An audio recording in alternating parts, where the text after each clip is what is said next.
Сәлеметсіздер ме? Есімім Салтанат. Менің каналыма қош келдіңіздер. Бүгінгі видеода наурыз көжені дайындаудың ең оңай жолын көрсетемін. Келер жылғы молшылықтың жоралғысы ретінде наурыз көжені міндетті түрде әрбір шаңырақта дайындайды. Дәстүр бойынша оған сүр ет, су, тұз, тары, арпа, бидай, жүгері секілді кем дегенде 7 азықтық зат қосылады. Тақ санын сақтап, мұндай заттар көбейтіле береді. Соғымнан арнайы сақталған мүшелер, яғни сүр ет, жая, қазы, қарта, шұжықты да қосуға болады. Ендеше бисмиллах деп бастаймыз. Алдымен сүр етімізді, қазымызды салқын суға жуып аламыз. Қазымыз пісу барысында жарылып кетпеу үшін үшкір таяқшамен бірнеше жерінен тесіп шығамыз. Ыдысымызға алдымен қазыны, оның үстіне етімізді орналастырамыз. Мен сүрленген жылқы жаясын қолдандым. Үстіне қажет мөлшерде салқын суымызды құйып, отымыздың астын қосамыз. Қатты отқа қойып қайнатамыз. Қайнаған соң бетіндегі көбігін алып отырамыз. Менде жалпы салмағы 1,5 килограмм ет пен қазы, оған 5,5 литр болғанша су құйдым.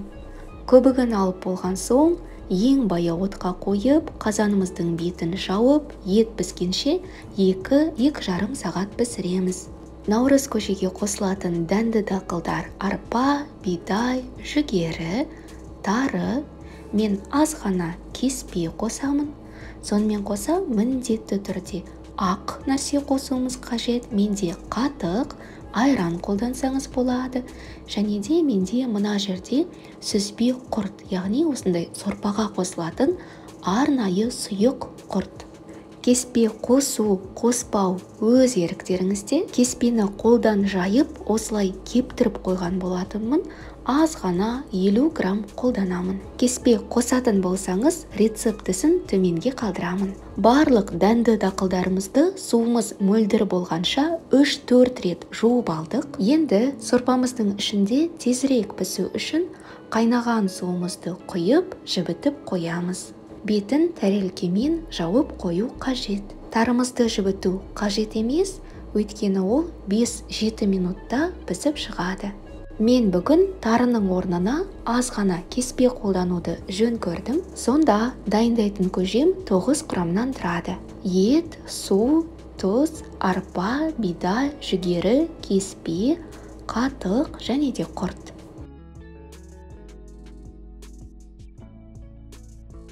Етіміз 1,5 сағат бойы пісті.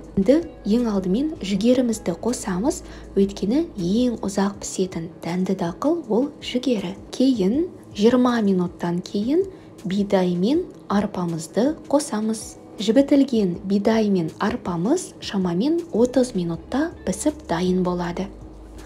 Дәнді дақылдарымыз пісті, етімізді, қазымызды сүзіп алдық. Етіміз 2 сағатта пісіп дайын болды. Енді отымыздың астын күшейтіп, кеспеміз дайын болғанша пісіріп аламыз.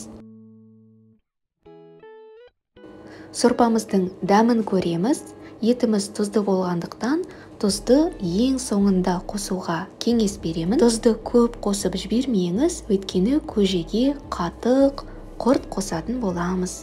Суыған етімізді орташа етіп турап аламыз. Құрметті, сүйікті көрермендерім, қазақша каналымның ары қарай дамуына үлесіңізді қосыңыз. Видео ұнаса, пайдалы болса, лүпілдеріңізді басып, кез келген пікір қалдырыңыз. Ал жаңа көрермен болсаңыз, міндетті түрде тіркеліп алыңыз. Қазымызды тураймыз. Қазымызды дөңгелек етіп көжеге қосуға болады, немесе ет секілді орташа етіп турап қолдануға болады. Мен көжеге дөңгелек етіп қосқанды жақсы көремін, ал формасын сақтамай қалған қазы бөліктерін ет секілді орташа етіп турап қосамын. Кеспеміз пісті, етімізді қосамыз. Менде осы мөлшерден 4 литр көже шықты. Сорпамыз сәл суыған соң үстіне қатық, құрт қосатын боламыз. Көжемізге қажетінше қатық, құрт қосамыз.